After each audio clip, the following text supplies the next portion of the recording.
Light, camera, rolling, action. বিভিন্ন ব্যস্ততার কারণে আজকের এই গল্পটি আমি অর্থাৎ গল্পকথক প্রিয়ব্রত পাঠ করতে পারছি না। তবে বিভিন্ন ছোটোখাটো চরিত্রে আপনারা আমার গলা শুনতে পাবেন। আজকের এই গল্প পাঠে টিম গল্পকথক প্রিয়ব্রতর সদস্যরা। তাহলে শুরু হচ্ছে আজকের গল্প। নমস্কার বন্ধুরা, আশা করি তোমরা সবাই ভালো আছো। আমি গল্পকথক প্রিয়ব্রত, আর তোমাদের জন্য আমার চ্যানেলের পক্ষ থেকে আজকের বিশেষ নিবেদন স্যার উইলিয়াম শেক্সপিয়ারের লেখা কাহিনী ম্যাকবেথ। তাহলে বন্ধুগণ, শুরু করা যাক।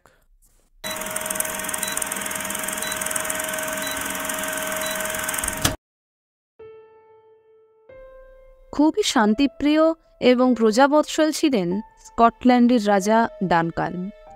রাজার অধীনস্থ সামন্তরা সে সময় রাজার কাছ থেকে থেন খেতাব পেতেন। এই থেনদের মধ্যে সবচেয়ে পরাক্রমশালী ছিলেন কউডারের থেন। একদিন তিনি বিদ্রোহ ঘোষণা করে বসলেন রাজা ডানকানের বিরুদ্ধে।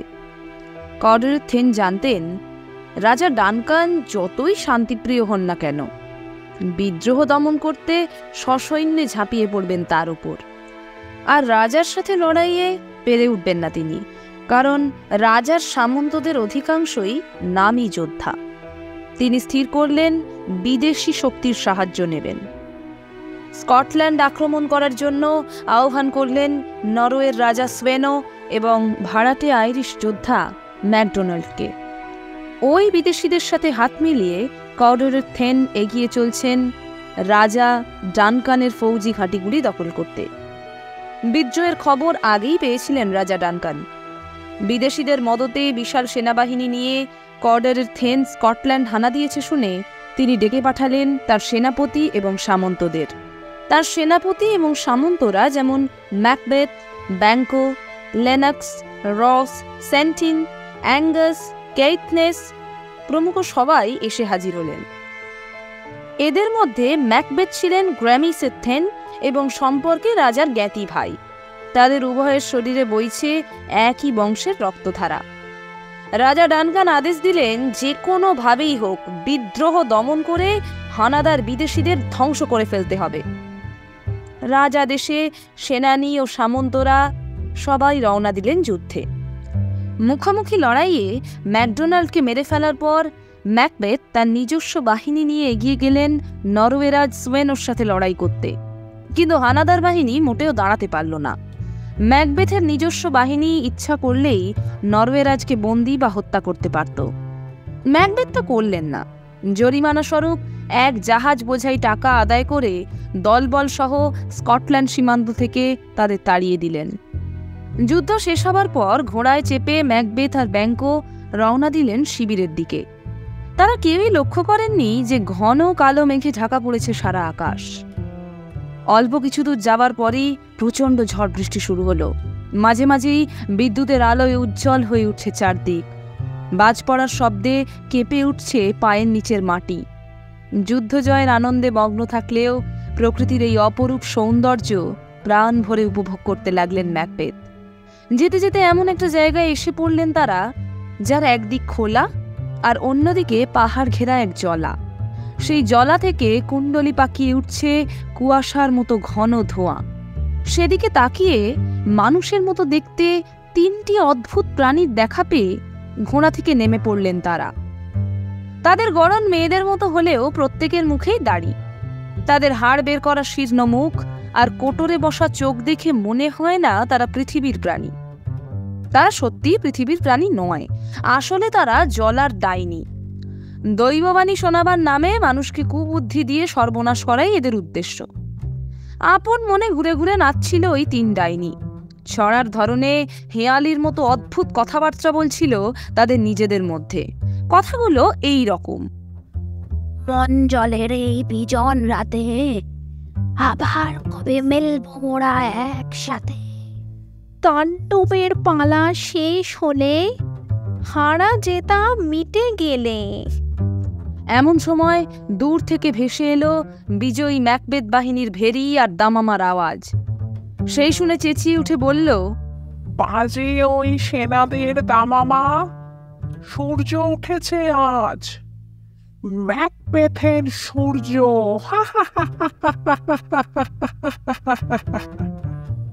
দূর থেকে ওইসব কথা হলেও তা স্পষ্ট শুনতে পেলেন ম্যাকবেথ আর ব্যাঙ্কো। সাহসে ভর করে দূর থেকে ঘোড়া ছুটিয়ে তাদের সামনে এসে দাঁড়ালেন ব্যাঙ্কো। জিজ্ঞেস করলেন, কে তোমরা? মেয়েদের মতো দেখতে হলেও তোমাদের তিনজনের মুখেই রয়েছে দাড়ি, তাই মেয়ে মানুষ বলে মেনে নিতে পারছি না তোমাদের। এবার ব্যাঙ্কোর পেছন থেকে ম্যাকবেথও এসে দাঁড়ালেন তাদের সামনে। জিজ্ঞেস করলেন, তোমরা যদি কথা বলতে পারো তাহলে নিজেদের পরিচয় দাও। ক্লামিশের থেন ম্যাকবেথ, তুমি আমাদের অভিনন্দন গ্রহণ করো। হে কর্ডারের থেন ম্যাকবেথ, তুমি আমাদের অভিনন্দন গ্রহণ করো। হে স্কটল্যান্ডের ভাবি রাজা ম্যাকবেথ, আমাদের অভিনন্দন গ্রহণ করো তুমি। আমার বন্ধুর সম্পর্কে অনেক কিছুই তো বললে তোমরা, এবার আমার ব্যাপারে যদি কিছু বলার থাকে তো বলে ফেলো। তোমরা যেই হও না কেন, মনে রেখো আমি তোমাদের ভয় করি না, আর তোমাদের ভবিষ্যৎবাণীর উপর নির্ভরশীলও নই। তোমাদের করুণা বা ঘৃণা কিছুই চাই না আমি। স্বাগত ব্যাঙ্কো, বয়সে ম্যাকবেথের থেকে ছোট হলেও অন্য দিক থেকে তুমি তার চেয়ে বড়। ব্যাঙ্কো, তোমায় স্বাগত। ম্যাকবেথের মতো সুখী না হলেও অন্য দিক দিয়ে তুমি তার চেয়ে বেশি সুখী। ব্যাঙ্কো, তুমি রাজা হবে না ঠিকই, কিন্তু তোমার বংশের ভবিষ্যৎ প্রজন্মরা রাজা হবে। আমি তোমাদের দুজনকেই স্বাগত জানাই। দাঁড়াও তোমরা, কর্ডরের থেন বেঁচে থাকতে কিভাবে তার খেতাব পাবো আমি? তাছাড়া তোমরা বলছো আমি স্কটল্যান্ডের ভাবি রাজা, তা কিভাবে সম্ভব? কেন শোনালে আমাদের এসব ভবিষ্যৎবাণী? দেখেছ কেমন অদ্ভুত ভাবে ওরা মিলিয়ে গেল আমাদের সামনে থেকে। ওরা সবাই মিলিয়ে গেছে ব্যাঙ্কো, তবে আরো খানিক্ষণ ওরা থাকলে ভালো হতো। হয়তো ওদের মুখ থেকে ভালো ভালো কথাও শোনা যেত। সত্যি কি ওরা এখানে ছিল, নাকি কোনো মাদদ্রব্য খেয়ে আমাদের বোধ বুদ্ধি সব লোপ পেয়ে গেছিল? ওরা তো বলল তোমার বংশেরও কেউ কেউ রাজা হবে। ওরা এও বলেছে তুমি নিজেই রাজা হবে। একই সাথে ওরা বলল আমি নাকি কর্ডরের থেন হব, কিন্তু আমি তো বুঝতে পারছি না কিভাবে তা সম্ভব। ম্যাকবেথের কথা শেষ হতে না হতেই ঘোড়ায় চেপে সেখানে এসে হাজির রাজা ডানকানের দুই অমাত্য। ঘোড়া থেকে না নেমেই তারা ম্যাকবেথকে অভিবাদন জানিয়ে বলল, বিদ্রোহ দমনে আপনার ভূমিকায় মহারাজ খুব খুশি হয়েছেন। আপনার এই অসাধারণ কৃতিত্বের পুরস্কার স্বরূপ মহারাজ আপনাকে কর্ডরের থেন খেতাবে ভূষিত করেছেন। আমরা এসেছি আপনাকে রাজসভায় নিয়ে যাওয়ার জন্য। দেখছি ওই অদ্ভুত প্রাণীগুলোর কথাই তাহলে সত্যি হলো। কর্ডরের থেন তো এখনো জীবিত, তাহলে তার জীবদ্দশায় সেই খেতাব আমি পাবো কি করে? সে কথা আপনি ঠিকই বলেছেন সেনাপতি ম্যাকবেথ। তবে মনে রাখবেন, যে বিদ্রোহ আপনি দমন করেছেন তা ঘোষণা করেছিলেন কর্ডরের থেন নিজেই। যুদ্ধে হেরে গিয়ে তিনি তার দোষ স্বীকার করেছেন। রাজা তাকে ক্ষমাচ্যুত করে প্রাণদণ্ড দিয়েছেন। তাহলে ব্যাঙ্কো, তোমার বংশধরেরা যে রাজা হবে সে ভবিষ্যৎবাণীতে এখনো বিশ্বাস হচ্ছে তো? তুমি তো নিজের চোখে দেখলে ওদের ভবিষ্যৎবাণী অনুযায়ী আমি কর্ডরের হেন হয়েছি। দেখো, আমার বিশ্বাস অবিশ্বাসে কিছু আসে যায় না। আমি যদি সত্যি দৈববাণীতে বিশ্বাস করি, তাহলে তৃতীয় ডাইনির কথা মতো তুমি রাজা হওয়ার প্রেরণা পাবে। আমার যতদূর জানা আছে, এই অদ্ভুত প্রাণীরা সবাই অন্ধকারের বাসিন্দা, শয়তানের উপাসক। এদের ভবিষ্যৎবাণী কোনো কোনো ক্ষেত্রে মিলে গেলেও আসলে এরা আমাদের ক্ষতিই করে। এরা আমাদের প্রলুব্ধ করে বিভিন্ন অন্যায় কাজ করতে, যার ফল হয় খুব ক্ষতিকারক এবং ভয়ঙ্কর। ওহে বন্ধু, তুমি তো দেখছি বেজায় চিন্তায় মগ্ন হয়ে গেলে। দৈব আমার সহায় বলে রাজা হওয়া আটকাবে না, বুঝলে বন্ধু?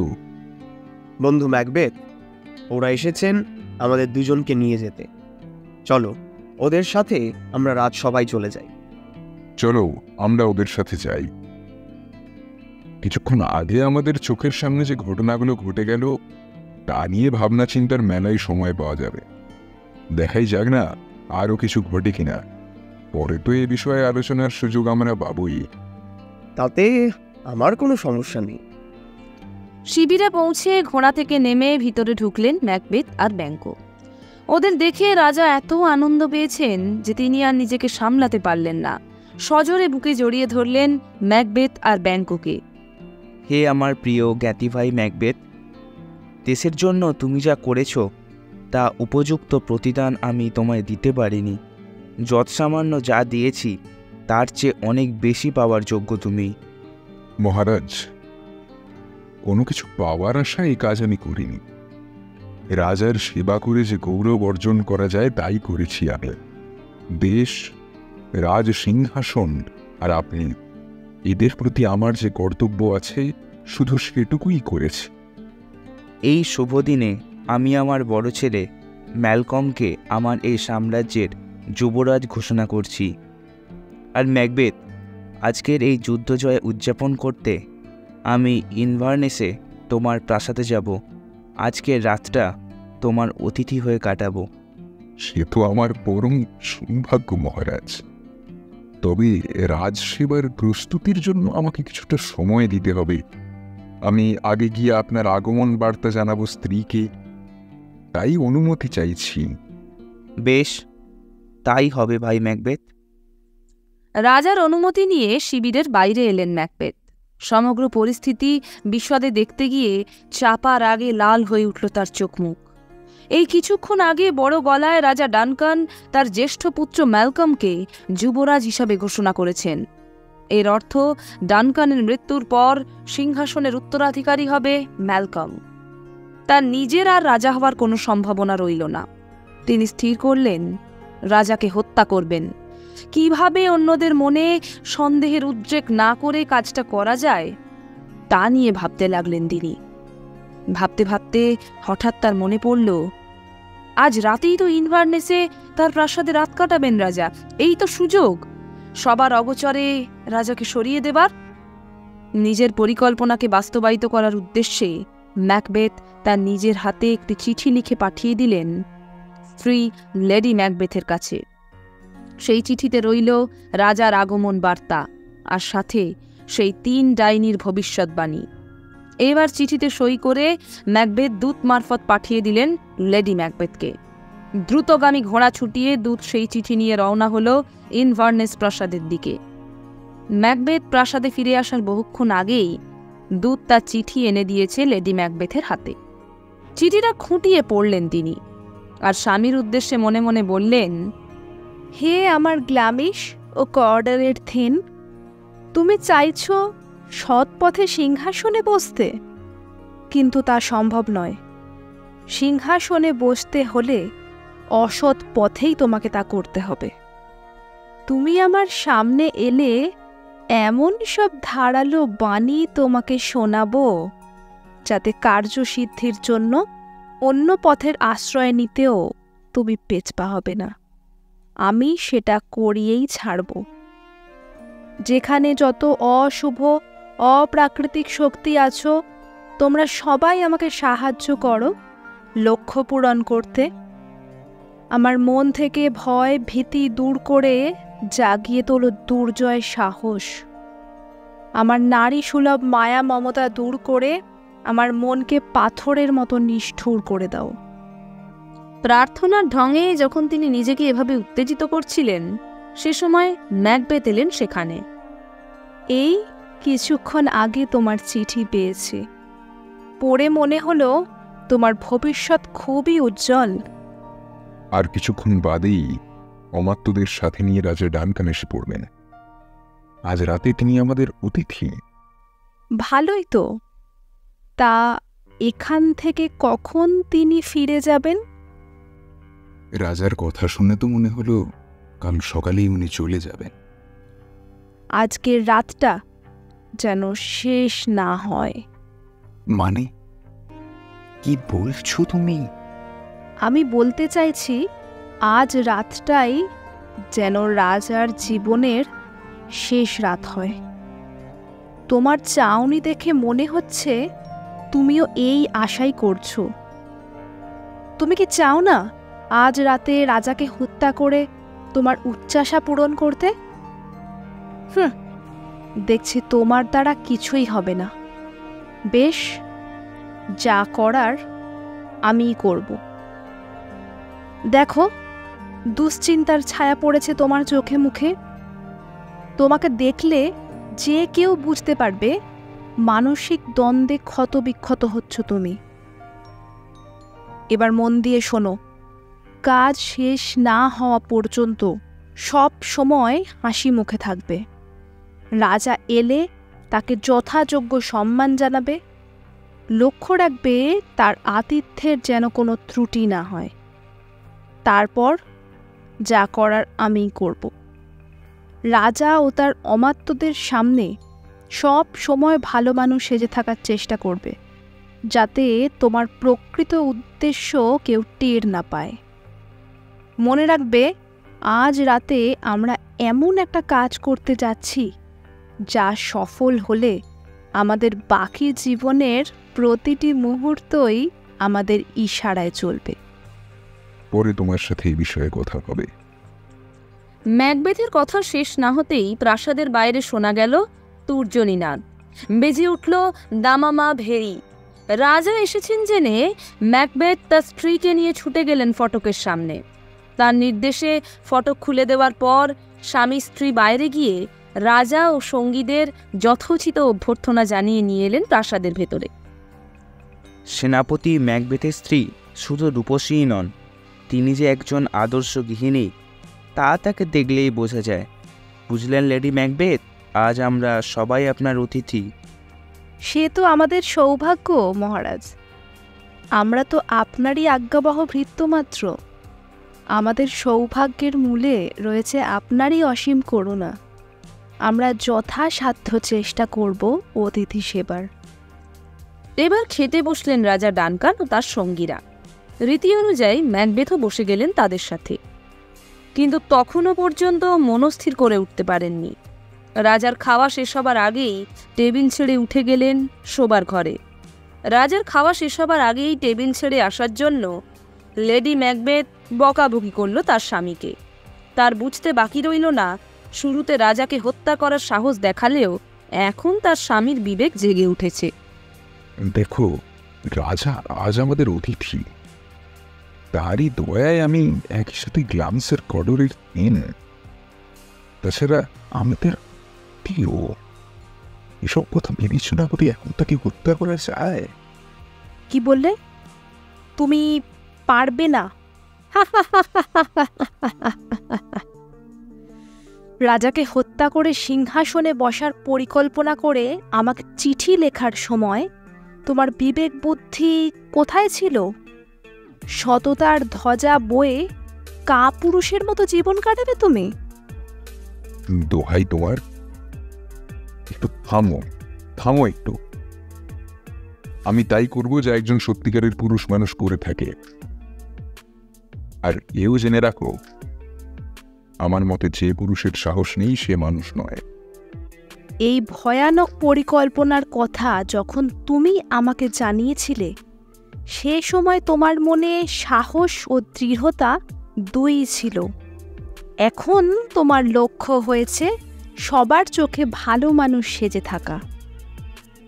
ভুলে যেও না, একজন থেন যদি কোনো শপথ নেয়, সেই শপথ পূরণ করা তার কর্তব্য।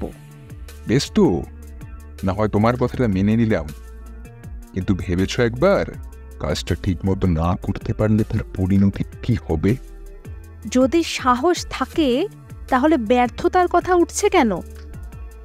একেই রাজার বয়স হয়েছে, তার উপর পথশ্রমে ক্লান্ত। কিছুক্ষণ বাদেই তিনি ঘুমিয়ে পড়বেন। তখন বাইরে পাহারা দেবে শুধু 2 জন রক্ষী। রাজা ঘুমিয়ে পড়লে ওষুধ মেশানো প্রচুর মদ আমি খাইয়ে দেব ওই 2 জনকে। সাথে সাথে ঘুমের গভীরে তলিয়ে যাবে তারা। তখন রাজার জীবন আমাদের হাতের মুঠোয়। তা নিয়ে আমরা যা খুশি তাই করতে পারি। শুধু রক্ষী দুটোর ঘাড়ে সবকিছুর দায় চাপিয়ে দিলেই আমরা খালাস। কি বলো, এটা করা সম্ভব নয়? মানতেই হবে তোমার সাহস আছে। নারী সুলভ গুণের চেয়ে পুরুষ প্রবৃত্তি তোমার মধ্যে প্রবল। তবে তুমি যা বলনি এবার সেটুকু বলছি আমি। রাজাকে হত্যা করার পর ওই দেহরক্ষী দুটোকে মেরে ফেলতে হবে। তবে তার আগে ওদের হাতে মাখিয়ে নিতে হবে মৃত রাজার রক্ত। সবাই ভাববে জেগে পাহারা না দিয়ে রাজার রক্ত হাতে মেখে ঘুমোচ্ছে দেখেই আমি হত্যা করেছি তাদের। এই কথাটাই রাজার সঙ্গী সাথীদেরকেও বোঝাতে হবে। আর আমরা বুক চাপড়ে মরা কান্না শুরু করব। তখন সবাই আমাদের কথাটাই সত্যি বলে ধরে নেবে। আর কোনো ভয় নেই। আমি ফিরে পেয়েছি আমার হারিয়ে যাওয়া সাহস, আমার আত্মবিশ্বাস। যে ভয়ানক পরিকল্পনা আমি করেছি তা সফল করবার জন্য তৈরি আমি।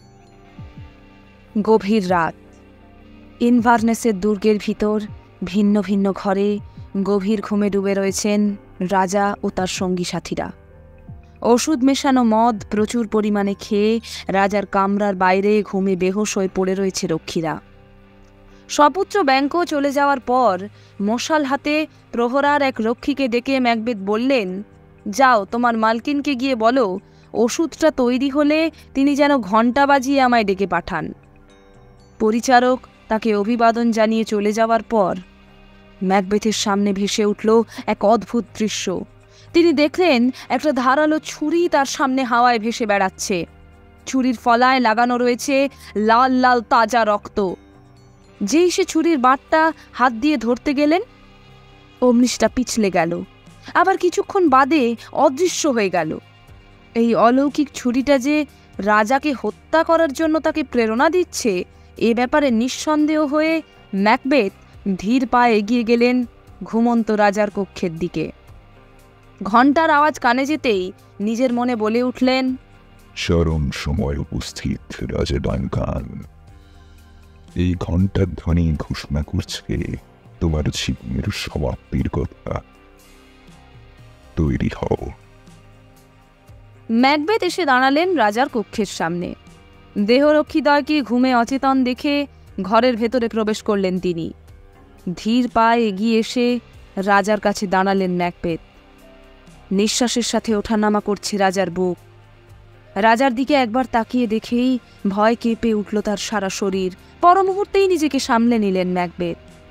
খাপ থেকে ছোরা বার করে কোনো দিকে না তাকিয়ে ছোরাটা বসিয়ে দিলেন রাজার বুকে।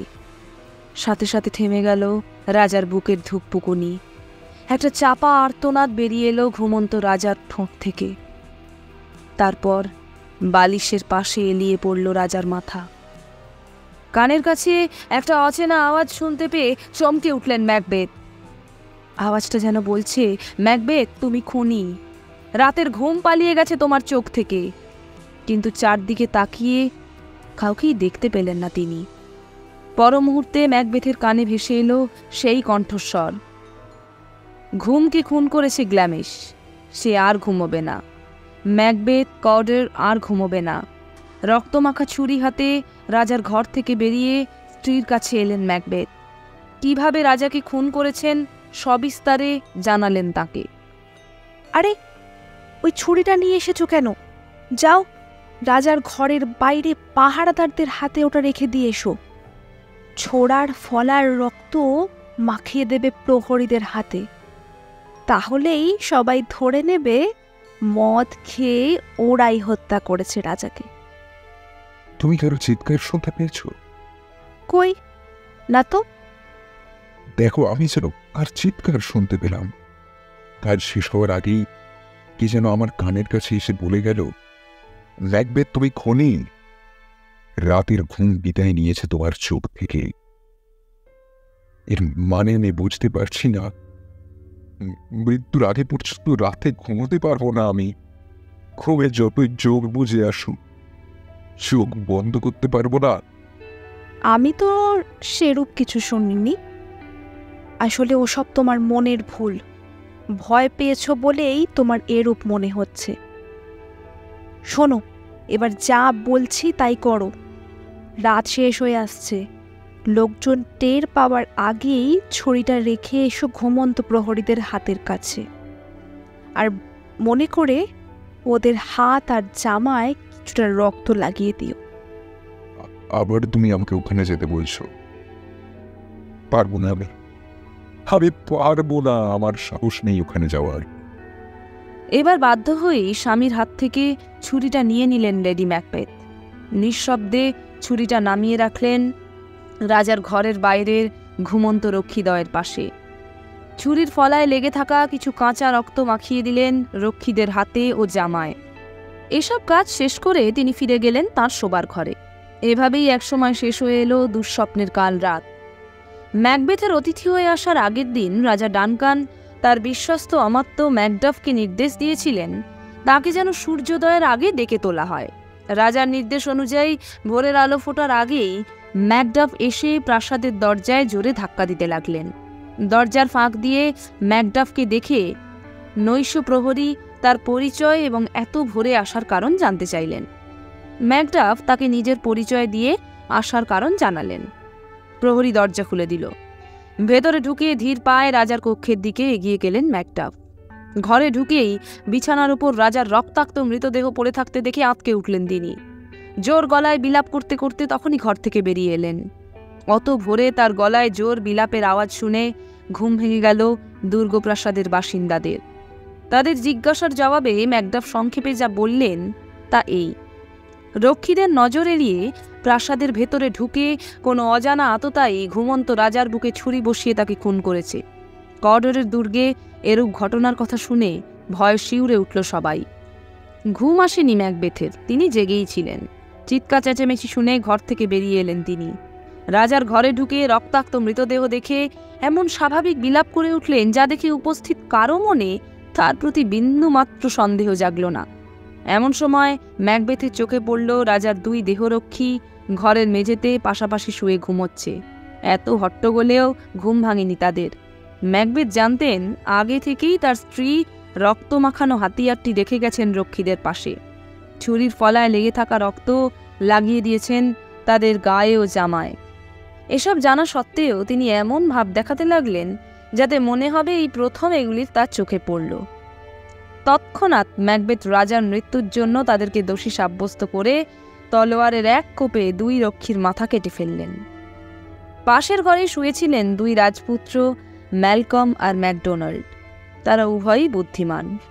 সহজেই তারা বুঝতে পারলেন সিংহাসনের লোভে কেউ হত্যা করেছে রাজাকে। তারা ভয় পেলেন এই ভেবে যে এবার হয়তো তারা রাজপুত্রদেরও হত্যা করবে। রাজার মৃতদেহের সামনে দাঁড়িয়ে যখন ম্যাকবেথ ও অন্যান্য সবাই শোক প্রকাশ করছে, সেই সুযোগে ঘোড়ায় চেপে পালিয়ে গেলেন দুই রাজপুত্র। ম্যালকম পালালেন ইংল্যান্ডে আর ম্যাকডোনাল্ড আয়ারল্যান্ডে। এবার সুযোগ পেয়ে জোর গলায় বলতে লাগলেন, এই রাজপুত্রটাই খুন করেছে রাজাকে, নইলে সমাধি দেওয়ার আগেই তারা পালিয়ে গেল কেন? রাজা চলে যায়, দুই রাজপুত্র পালিয়ে গেছেন, তবু সিংহাসন খালি থাকে না। একই বংশের রক্ত বইছে যার শিরায়, এমন লোক একজনই আছেন, তিনি ম্যাকবেথ। অমাত্যরা নিজেদের মধ্যে সলা পরামর্শ করে শেষমেশ শূন্য সিংহাসনে বসিয়ে দিলেন ম্যাকবেথকে। সফল হল ডাইনির ভবিষ্যৎবাণী।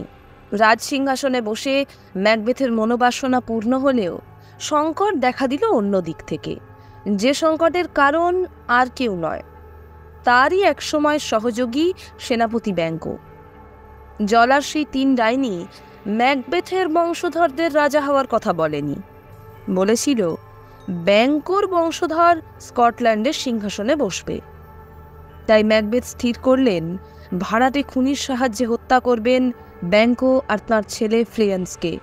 রাজা হওয়ার আনন্দে ম্যাকবেথ প্রাসাদে এক ভোজসভার আয়োজন করে আমন্ত্রণ জানালেন অমাত্য, সেনাপতি আর থেনদের। কিন্তু তাকে ব্যাংকও জানালেন একটি বিশেষ কাজে ছেলেকে নিয়ে তিনি দূরে যাচ্ছেন, ফিরতে হয়তো কিছুটা দেরি হবে। কথা দিলেন দেরি হলেও অবশ্যই ভোজসভায় যোগ দেবেন। ইতিমধ্যে 2 জন ভাড়াটে খুনির ব্যবস্থা করে রেখেছেন ম্যাকবেথ।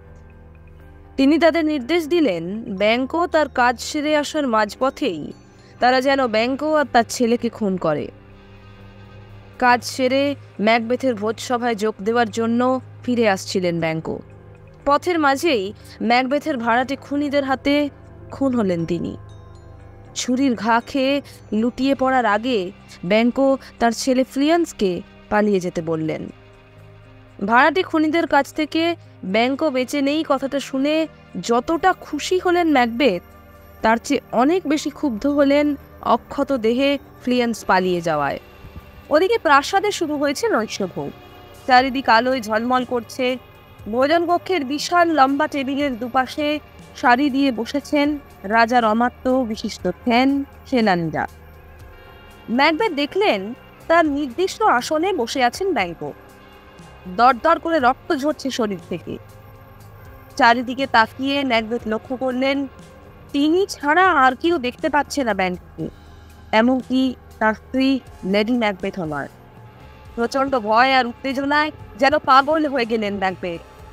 ব্যাংকও প্রেতাত্মার দিকে তাকিয়ে জোর গলায় তিনি বলতে লাগলেন, কেন এখানে এসেছো তুমি? যে যাই বলুক, তুমি কোনোদিন বলতে পারবে না তোমার এই অবস্থা আমি করেছি। তুমি ভেবেছো এভাবে আমাকে ভয় দেখিয়ে আমার মুখ থেকে সত্যি কথা বার করবে? তোমার ধারণা ভুল। সবকিছু হবে না, কিচ্ছু হবে না সেসব। স্বামীর এহেন অবস্থা দেখে বেজায় মুশকিলে পড়লেন লেডি ম্যাকবেথ। যখন তিনি দেখলেন যে অতিথিরা সবাই খাবার ফেলে উঠে পড়ছেন, তৎক্ষণাৎ তিনি হাত জোড় করে অতিথিদের বললেন, না না, আপনারা উঠবেন না। এটা মহারাজার পুরনো মানসিক রোগ। মাঝে মাঝে তা মাথা চাড়া দিয়ে ওঠে। সে সময় তিনি সাময়িক অসুস্থ হয়ে পড়েন। আপনারা যেমন খাচ্ছিলেন সেভাবেই খান, দেখবেন একটু বাদেই তিনি আগের মতো সুস্থ হয়ে উঠবেন। আমার অনুরোধ, এখন আপনারা কেউ ওর মুখের দিকে তাকাবেন না, তাহলে ওর উত্তেজনা বৃদ্ধি পায়। রানী নিজে অনুরোধ করায় খুশি মনে খেতে বসলেন সবাই। রানী স্বামীর কাছে গিয়ে তাকে ধমকে চাপা স্বরে বললেন, কি শুরু করেছো তুমি? অতিথিরা সবাই কি ভাবছেন বলো তো?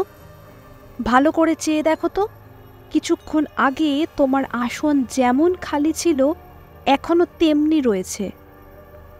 তাছাড়া নিজের কানেই তো শুনলে ব্যাংকও মারা গেছে। তাহলে কি করে তিনি তোমার জায়গায় বসবেন? মিছিমিছি ভয় পাচ্ছ তুমি। এইসব তোমার অমূলক ধারণা।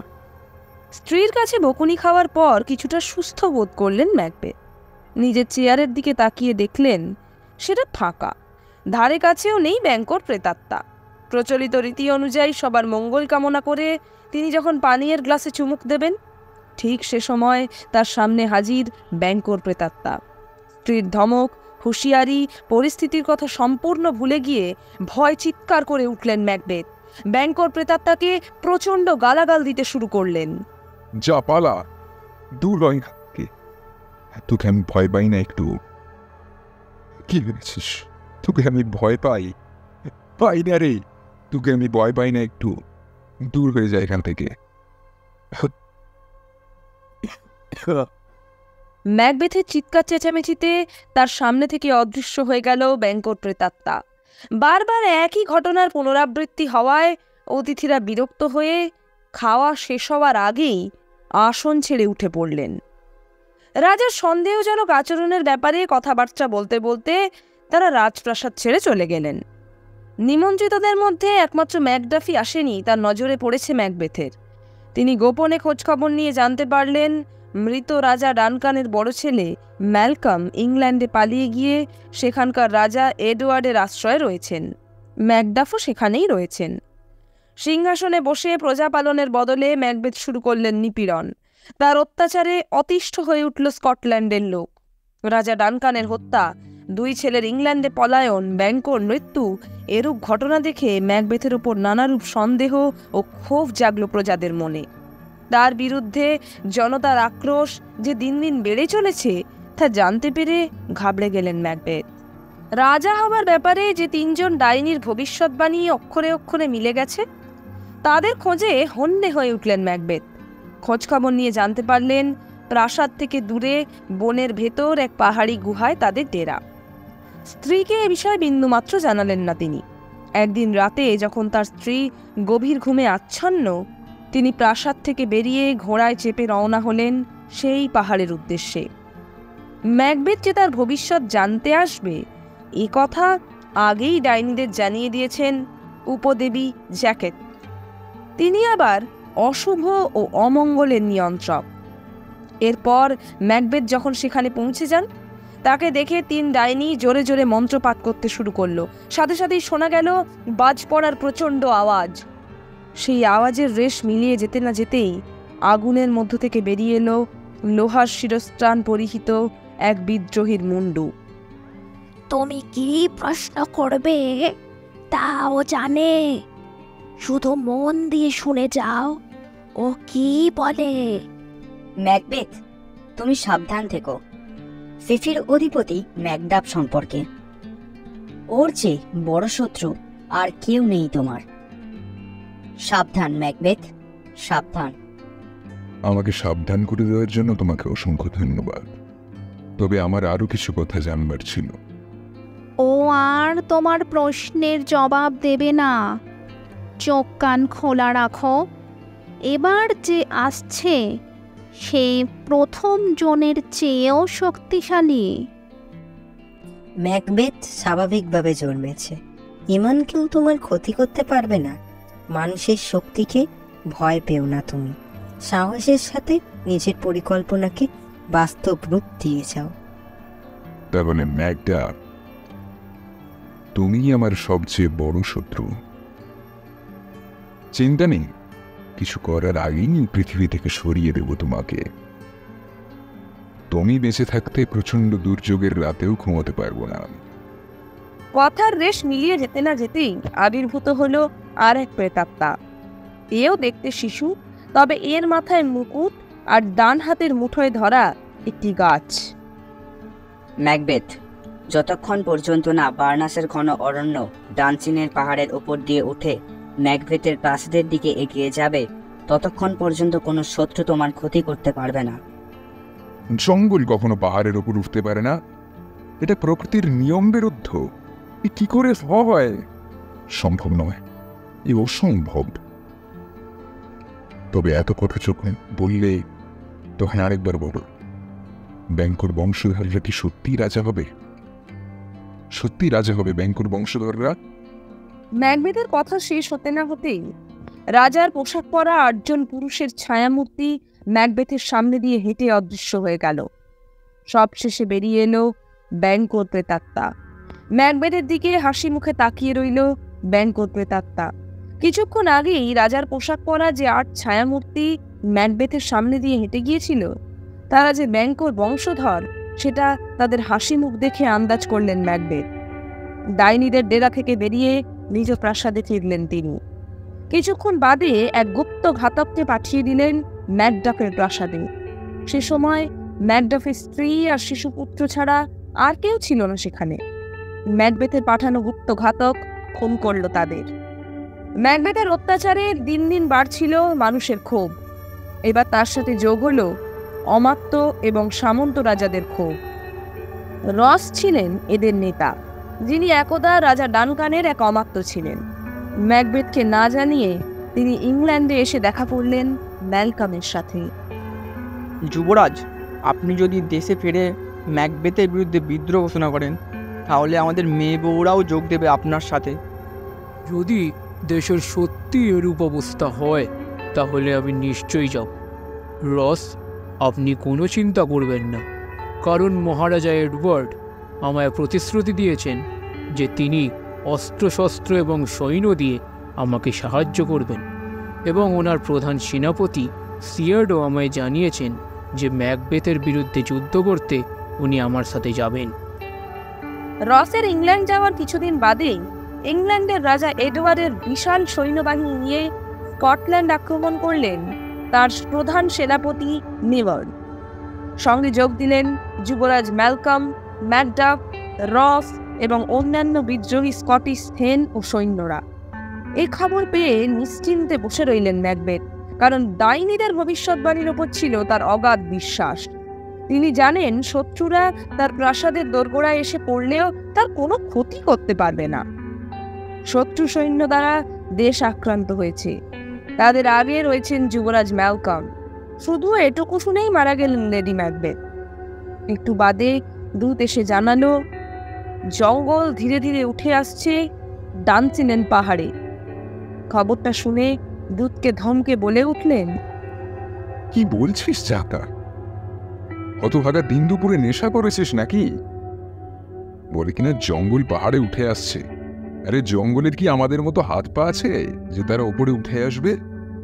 দূতের কথা সত্যি কিনা যাচাই করতে ম্যাকবেথ ছুটে এলেন প্রাসাদের বারান্দায়। দেখলেন সত্যি সত্যি বার্নাসের জঙ্গল উঠে আসছে ডানচিনেন পাহাড়ের চূড়ায়।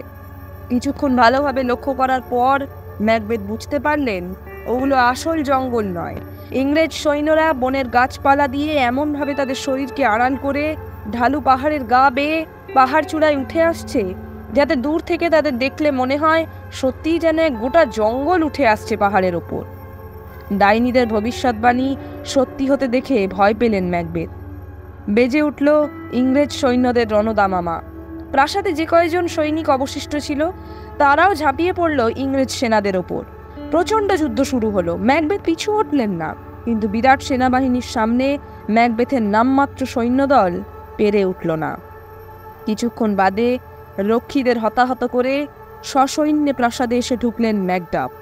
ইতিমধ্যে ম্যাকবেথ কিছু ইংরেজ সেনাকে নিধন করেছে। বীর দর্পে প্রাসাদের পিছন দিকের উন্মুক্ত প্রান্তরে বেরিয়ে এলেন তিনি।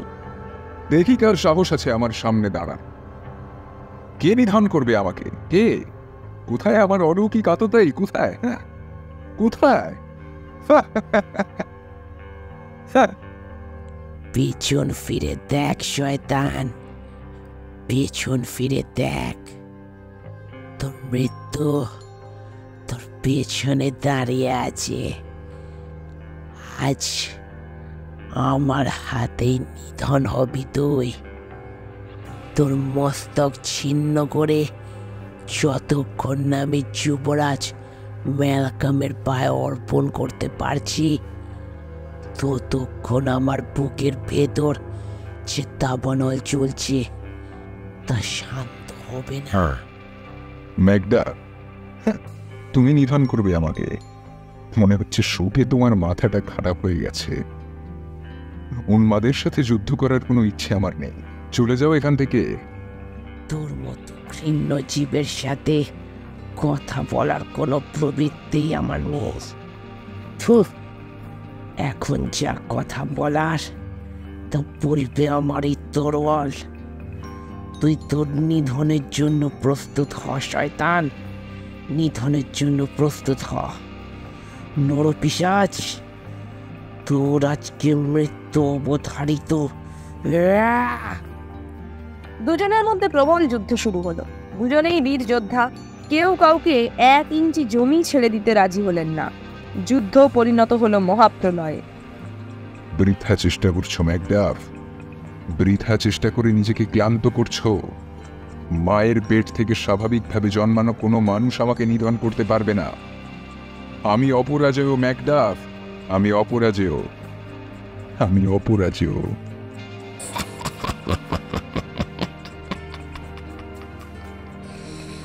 যদি তাই হয় তাহলে আমি সেই ম্যাকবেথ, আমি সেই অকালে মাতৃগর্ভ ভেদ করে জন্ম হয়েছে আমার। তোর বিনাশ আমার হাতেই হবে।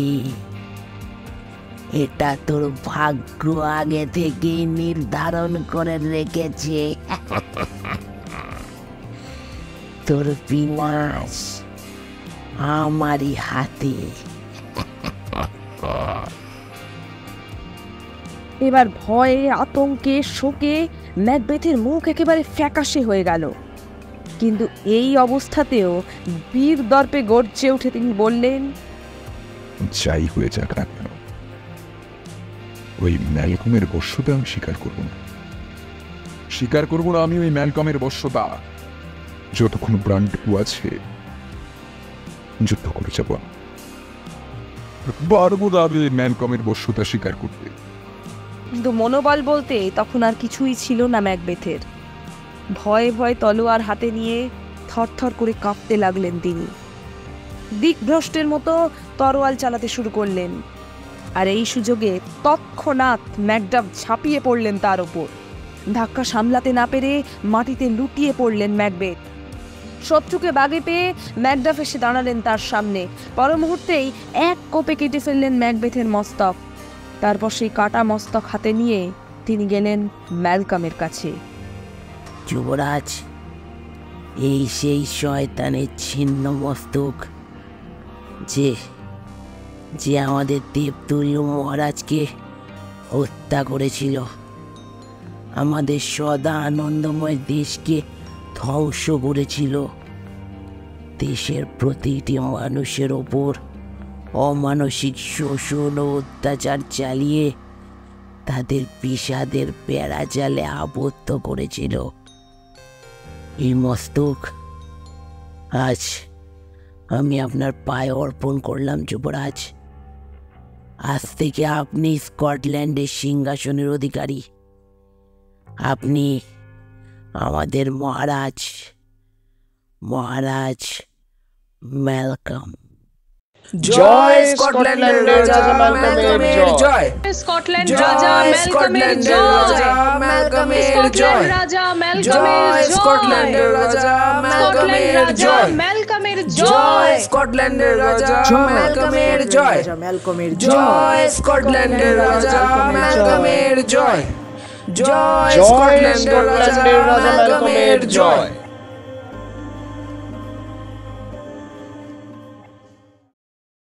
আজকের এই গল্পে কথকের ভূমিকায় শ্রীময়ী ঘোষ, ম্যাকবেথের ভূমিকায় সত্যজিৎ বন্দ্যোপাধ্যায়, লেডি ম্যাকবেথ এবং 3 ডাইনির ভূমিকায় প্রেরণা বসু, ব্যঙ্গর ভূমিকায় মনিত ব্যানার্জি, রাজা ডানকান এবং তৃতীয় ভূতের ভূমিকায় অরিন্দম মান্না, প্রথম অমাত্য এবং প্রথম ভূতের ভূমিকায় সুদীপ মাঝি, দ্বিতীয় ভূতের ভূমিকায় বিষ্ণু বর্মন, রসের ভূমিকায় সৌরণ রায়, যুবরাজ ম্যালকম এবং ম্যাকডাফের ভূমিকায় আমি গল্পকথক প্রিয়ব্রত।